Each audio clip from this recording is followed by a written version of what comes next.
எல்லாருக்கும் வணக்கம்.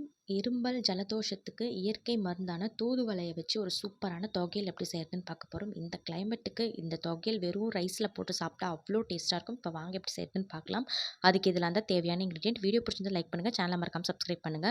ஒரு அகலமான பாத்திரம் சூடானதும் அதை சிம்ல மாத்தி நல்லா ஒரு கைப்பிடி அளவுக்கு தூதுவளை, சின்ன கோலி சைஸ் புளி, 2 காஞ்ச மிளகாய், ஒரு சின்ன பீஸ் இஞ்சி, 2லேருந்து 3 பல் பூண்டு, ஒரு பத்தை தேங்காவை நல்லா இந்த மாதிரி கட் பண்ணி சேர்த்து இந்த இலை சுருங்குற அளவுக்கு நல்லா இந்த மாதிரி வதக்கி எடுத்துக்குங்க. இப்போ இதெல்லாம் நல்லா ஆறுனதுக்கு அப்புறமா ஒரு மிக்ஸி ஜார்ல மாற்றி நல்லா ஃபைன் பேஸ்ட்டாக அரைச்சி எடுத்துக்குங்க. இப்போ அதே பாத்திரத்தில் 1 டேபிள் ஸ்பூன் எண்ணெய் சேர்த்து கடுகு, உளுத்தம் பருப்பு நல்லா பொரிஞ்சதும் ஒரு பிஞ்ச் சீரகம் சேர்த்து நல்லா இந்த மாதிரி பொரிய விட்டுக்குங்க. இப்போ இதில் அரைச்சி வச்ச பேஸ்ட் இது கூட சேர்த்து நல்லா சிம்லேயே 1 நிமிஷம் இந்த மாதிரி கலந்து விட்டு எடுத்தீங்கன்னா நல்லா சூப்பரான தூதுவளை தொகையல் ரெடி ஆகிடும். கோல்ட் காஃப் இருக்கவங்க, எது சாப்பிட்டாலும் டேஸ்ட் தெரியலன்னு நினைக்கிறவங்க நல்லா சுட சுட ஒயிட் ரைஸ் கூட இந்த தொகையில போட்டு மிக்ஸ் பண்ணி சாப்பிட்டிங்கன்னா அவ்வளோ இதமாக இருக்கும்.